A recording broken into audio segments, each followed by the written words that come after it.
Hi everybody. Um, as you can see, I've finally got my baseboard in one of the bedrooms, and I've managed to get some track down. The track you see is one of Hornby's set plans, or very close to it. I used one of the track mats that came with the train set I purchased for this project, but I've changed it slightly so it has longer runs, and slightly different track in the circle, centre circle, which I'll explain about in a minute. So what I'm going to do with this layout is I'm going to treat it as if it's my main layout, the one I want to build. So I'll be doing all the normal things such as excuse me, laying a bus wire underneath for the track, and another one for accessories such as lights, the point motors, that sort of thing. So yeah, I'll be treating this exactly like a main layout. I'm using this as a sort of temporary layout to practice things such as static grass, building hills, that sort of thing. There's been an interesting development, and I knew it would happen. When I put this baseboard up in this bedroom, my wife wouldn't admit it, but I could see all over her face she wasn't happy, because this took up quite a lot of room. Although she says, oh no, you can use the room, it'll be okay. As soon as she saw it, and it does take up a lot of room. So what we've decided to do, we've got a garden shed, which is one of the garden sheds, which is about 8 foot by 5 approximately, and it's a bit sad for wear. So what we've decided to do is knock it down, or get someone to knock it down, because physically I can't do it anymore, and replace it with a 14/15 foot long tongue and groove shed, with 5 foot wide. I'll have 5 foot by 7. This layout is 5'6" by 4, so 7 foot by 5 for me would be more than adequate. And what I can then do is make sure it's sort of not semi-fixed in position, so I can build tunnels now. Whereas now, if we needed a bedroom for the grandchildren when they stay, I'd have to unbolt the legs, because I made this modular, so I can unbolt the legs. You can see the bolts there, which take off these, I don't know what they call, cross members, whatever, and bolts there, and I can remove the leg. I think I showed it in a previous video. I created sockets, so I could just slot the legs in and bolt them on.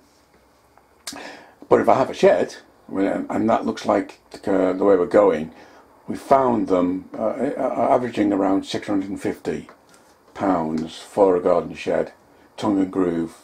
I'd have to make it more secure. I won't leave any expensive trains in it overnight. So if someone breaks in, nothing really valuable will be stolen in terms of model railway. But anyway, as mentioned, my plans are to treat this as if it's my main layout that I want to build when I eventually get a garage or a very large purpose-built shed. The area, you can see, if I can point to it, all around here, all the centre, that's got no track. That is going to be a diorama of my train's scrapyard,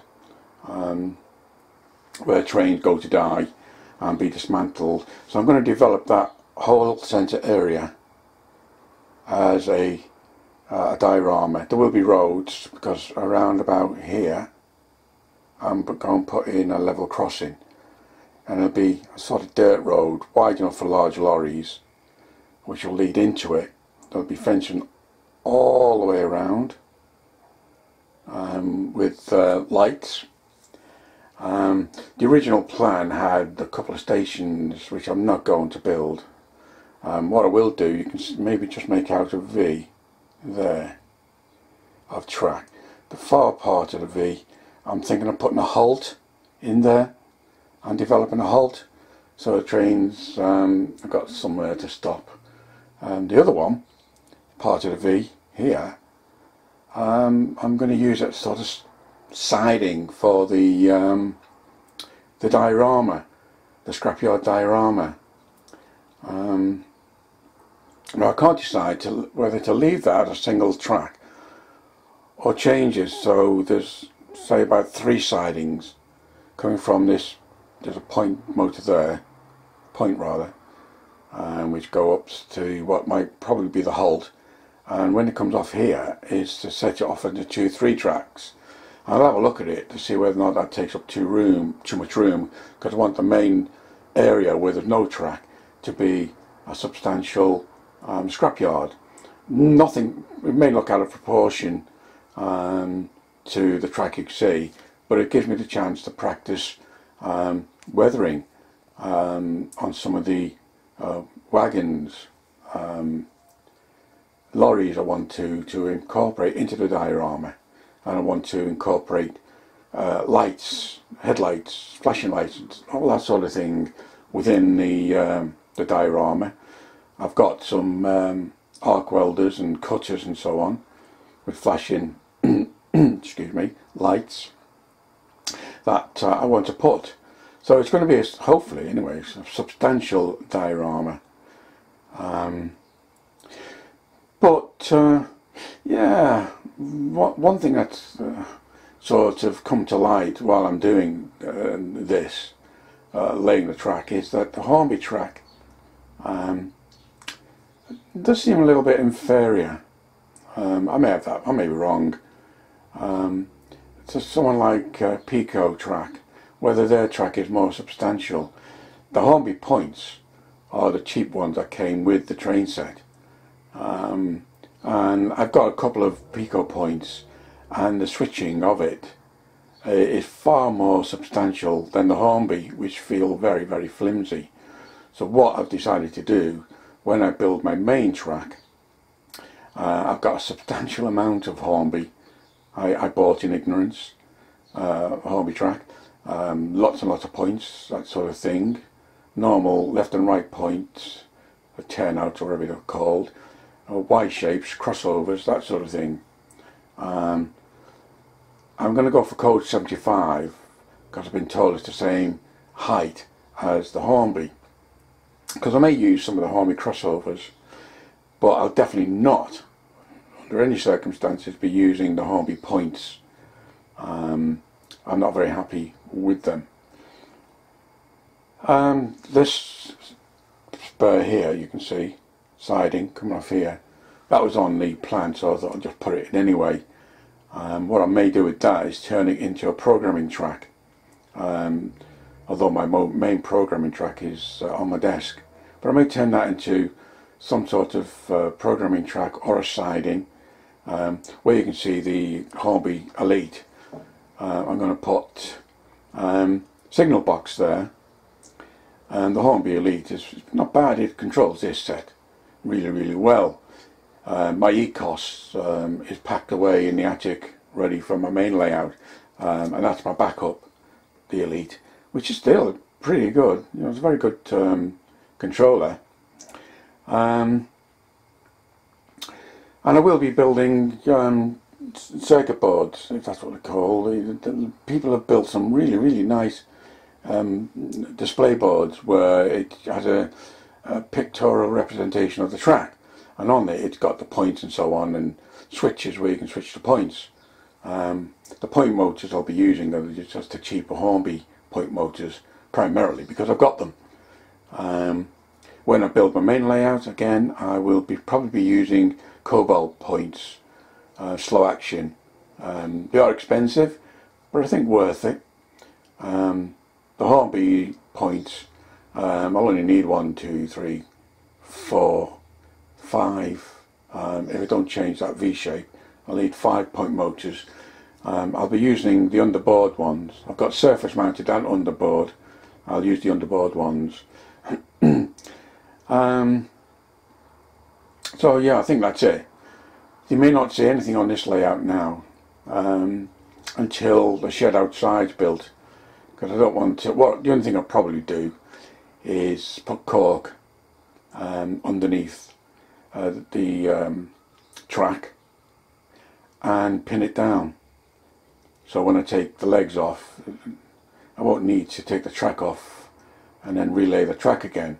I'll have it already in position, so I'll just shove it in the shed. If I do the cork underlay and fix the track down, I may show you that finished.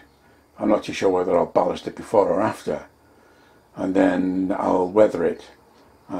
First thing I want to do before I put the cork in is to pilot the holes around the points so I can drill through, ready for the point motors. What I don't want to do is put the cork down and then mess around drilling through for the point motor. So yeah, that's it. What I'll do now is I'll end this, and I'll show you those two trains running. The steam train is a Baxman 4MT with sound, and the Class 08 is one of the giveaways I'm going to give away when I'm at a situation on my channel, along with the small 060 tank you can see there as well. I'll be giving them away as a pair. So I'll set them two off now, and thank you for now, and I'll speak to you again soon. Bye.